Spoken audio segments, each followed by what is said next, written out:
इंदौर विधानसभा क्षेत्र क्रमांक 2 के कनकेश्वरी गरबा परिसर में मकर संक्रांति महोत्सव का आयोजन संपन्न हुआ।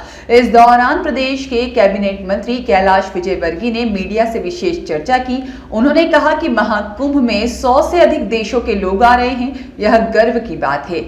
आप कितने भी पैसे कमा लो, शांति भारत में ही मिलती है। इस दौरान मंत्री कैलाश विजयवर्गीय ने अपने बेबाक अंदाज में मीडिया के सारे सवालों के जवाब दिए। उन्होंने कहा कि देश में अन्य मंदिरों के निर्णय को लेकर सरसंघ चालक जी ने बोला है कि अब इस विषय को बहुत गंभीरता से उठाना चाहिए। सामाजिक समरसता का ताना बाना भी नहीं टूटना चाहिए। बहुत सारे जन्म स्थान बाकी हैं और उनके न्यायालय में केस भी चल रहे हैं, इसलिए जो न्यायालय निर्णय देगा उसका पालन करेंगे। साथ ही दिग्विजय सिंह के द्वारा ज्योतिरादित्य सिंधिया पर दिए गए बयान को लेकर उन्होंने कहा कि यह विवाद तो पीढ़ियों का है। ये जब राजा महाराजा थे तब से ही विवाद चला आ रहा है। ये उनकी धरोहर है जो उन्होंने संभाल कर रखी है। साथ ही राहुल गांधी के 50% आरक्षण पर उन्होंने कहा कि जब सरकार में रहे तब निर्णय नहीं लिया। ये हारते जाते हैं और इनका प्रतिशत बढ़ता ही जाता है। दिल्ली चुनाव पर भी राहुल गांधी और आप को लेकर विजयवर्गीय ने कहा कि यह कभी हाथ मिलाते हैं, कभी हाथ तोड़ते हैं। यह रोज सुबह दोस्ती करते हैं और रात को झगड़ते हैं। महू में राहुल गांधी के दौरे पर उन्होंने कहा कि शहर भर में घूमते रहते हैं, वियतनाम भी जाते हैं। राम की प्रोजेक्ट को लेकर बोले कि इस पर पूरा अध्ययन हो चुका है और वैज्ञानिकों का कहना है कि इसमें कुछ घातक नहीं है। हम फिर भी इसका अध्ययन कर रहे हैं। देखिए, जिनने सबसे ज्यादा संविधान की धज्जियां उड़ाई वही संविधान कर रहे हैं। कैलाश जी, राम की जैसे जो प्रोजेक्ट हैं, अपने पितृ पर्वत है, रेवती रेंज है, इस तरह के पर्यावरण प्रयासों में कितने घातक हैं? देखिए, उस पे अभी साइंटिफिक पूरा अध्ययन हो चुका है। अध्ययन कर रहे हैं, सारी रिपोर्ट देख रहे हैं, उसके बाद ही उसके ऊपर निर्णय करेंगे। सर, ये जो पारंपरिक खेल है मकर संक्रांति पर, ये इनकी क्या महत्ता है खासकर? बहुत महत्ता। हमारे देश के प्रधानमंत्री ने मन की बात में कहा था कि हमारे पारंपरिक खेलों को आगे बढ़ाना चाहिए। तो गांव-गांव में सितोलिया एक खेल होता है। हमने पिट्टू करके एक संगठन बनाया, कहीं पिट्टू बोला जाता है। ऑल इंडिया संगठन हो गया उसके, और अब उसके पिट्टू फेडरेशन ऑफ इंडिया, उसके ऑल इंडिया में मैच हो रहे हैं और अभी राज्यों में भी स्कूलों में उसको अडॉप्ट कर लिया है।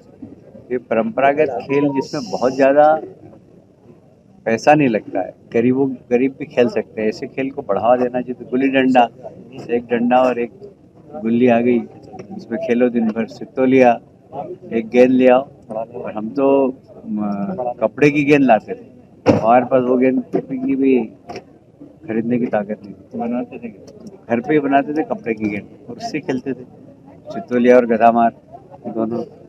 तो ये फोकट के खेल है और इसको खेलते रहना चाहिए। कुल मिलाकर मैदानी खेल खेलना चाहिए।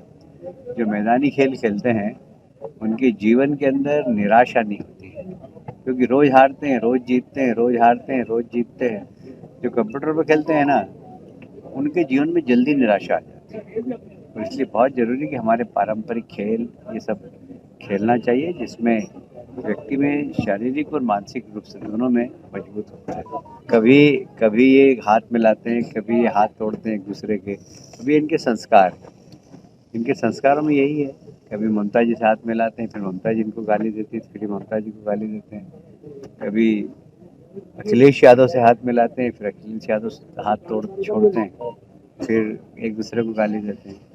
तो ये इस प्रकार के लोग हैं कि रोज सुबह दोस्ती करते हैं और रात को झगड़ा करते हैं। तो अब इन लोगों का गाली देना और तारीफ करना, इसका कोई महत्व नहीं। जनता जानती है कि दोनों सब ऐसे हैं। महाकुंभ की शुरुआत हो गई है, कई विदेशी भी आ रहे हैं इस महाकुंभ में और डुबकी लगा रहे हैं। हाँ, ये हमारे लिए बहुत गर्व की बात है कि 100 से ज़्यादा देशों से लोग आ रहे हैं। और ऐसा नहीं खाली डुबकी लगा रहे हैं, 4 दिन, 5 दिन, 6 दिन, 7 दिन, 8 दिन रह रहे हैं, 21 दिन रह रहे हैं। और भारतीय संस्कृति को, भारतीय आध्यात्मिक मेडिटेशन को समझने के लिए यहाँ संतों के आश्रम में रुक रहे हैं और बिल्कुल बैरागी जीवन जी रहे हैं, सन्यासी जीवन जी रहे हैं। ये एक बहुत बड़ी बात है और इसका मतलब है साफ कि आप कितना भी पैसा कमा लो, जैसे इस चुनाव में हारे, अगले चुनाव में फिर हारेंगे तो कहेंगे हम 70% कर देंगे, उसके बाद वाले चुनाव में फिर हारेंगे तो कहेंगे 100% हम आरक्षण कर देंगे। ये हारते जाएंगे, इनका प्रतिशत बढ़ता जाएगा। पर जब सरकार में रहे तब इन्होंने आरक्षण के बारे में कभी देखिए, परम पूजनीय सरसंघ चालक जी ने कहा है कि अब इस विषय को बहुत गंभीरता से उठाना चाहिए, क्योंकि सामाजिक समरसता का ताना वाना भी नहीं टूटना चाहिए। और इसलिए ये बात सही है, बहुत सारे जन्म स्थान बाकी हैं और न्यायालय में उनके केस भी चल रहे हैं, पर न्यायालय जो निर्णय देगा उसका पालन करेगा। ब्यूरो रिपोर्ट, सत्याग्रह न्यूज, मध्य प्रदेश।